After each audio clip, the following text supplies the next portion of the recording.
everyone, it's Karis. Today I'm going to be doing a review of a book that just recently came out and one that I read about a week ago, and that is Paperweight by Meg Haston. Before I begin talking about and reviewing this book, I do just want to briefly give a trigger warning. This book contains mentions of eating disorders and self-harm and includes other intense themes such as grief. I just wanted to mention that just in case there's somebody watching who has been considering picking this up and weren't aware that they could potentially be triggered by it. As always, I'm going to start off my review by giving a brief summary of this book. So this book follows the main character named Stevie, who is a teenage girl suffering from an eating disorder which is later diagnosed as being bulimia, and her father forces her to go to a treatment centre which houses a lot of other girls like Stevie who suffer from eating disorders themselves. Stevie has also recently experienced the death of her brother, and the day that she ends up in the treatment centre is actually 27 days before the year-long anniversary of her brother's death. And her plan has always been basically to starve herself to death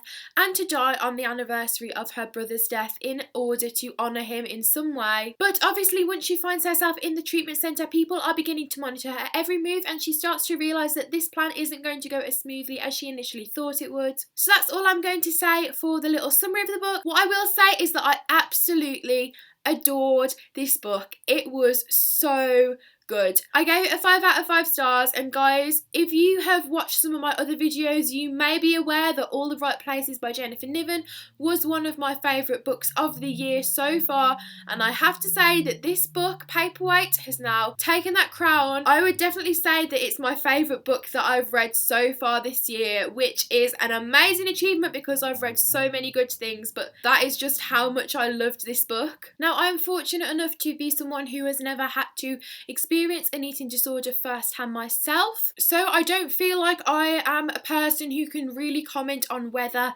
Meg Haston's portrayal of someone who is experiencing an eating disorder is accurate. But what I will say is that for me, Stevie just felt like a very realistic character, and Meg Haston's presentation of her just made the whole story more emotional and even more gripping. Adding to that, there was a host of other characters in the book who were shown to be affected by their eating disorders in different ways, which I thought was really good because it allows people to sort of see and understand that not everyone is affected by an eating disorder in exactly the same way. So I've told you that I loved this book and that I gave it 5 out of 5 stars, but I haven't really told you why. So I came up with 5 main things that I liked about the book, and I will just elaborate on them now. So number 1 is Stevie's character development.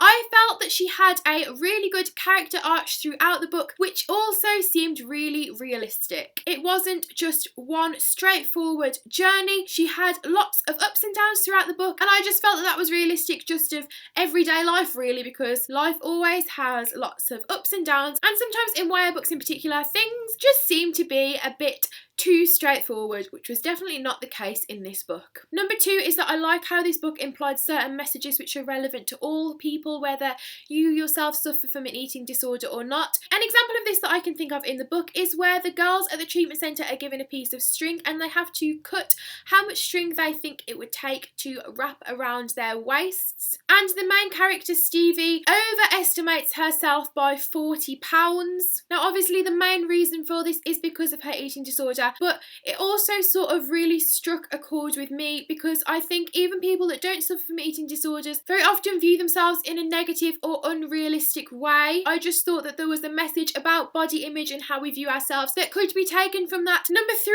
is that I liked how Stevie's behaviour and eating disorders were not glamorised. I really hate it when the media today glamorises mental illness or eating disorders, because these are things that people actually have to deal with on an everyday basis, and I think glamorising these things just really belittles the struggle of real people. But I'm happy to say that this was not the case in this book. Despite what Stevie might think of herself and what she is telling herself when she's telling herself that she needs to purge or she needs to skip that meal, you also have other influences. Stevie's therapist Anna was also one of my favourite characters because because I think that the therapist role in lots of media can also be really typecast as just this two-dimensional character who is just there to tell you that what you are doing is destructive. And I really liked how Anna was portrayed as having her own struggles. It just made her such a more well-rounded, relatable character that you felt like you could really trust and listen to. Number 4 is the friendships which began to emerge throughout the book. At the treatment centre, the girls have to live in cottages with other girls, and despite initially saying that she isn't even going to bother to learn these girls' names, Stevie in the end begins to form a bond with the girls who she finds herself living with. I just recently mentioned in my Top 5 Wednesday video that Ashley, who is Stevie's roommate, was my absolute favourite character in this book. I really liked how she had her own story and she was presented as having her own struggles, and there was just certain parts of how Ashley was portrayed that just really drove across the fact that you can never fully know how someone is feeling and you are never really aware of what someone is going through. So Ashley was my favourite character, but the other girls that Stevie finds herself becoming friends with were also really great too. One of my absolute favourite scenes in the book is when the 4 girls from Stevie's cottage sneak out of their cottage at night and find the swimming pool, and I just thought that that really suggested that despite the fact that these girls are going through what they're going through,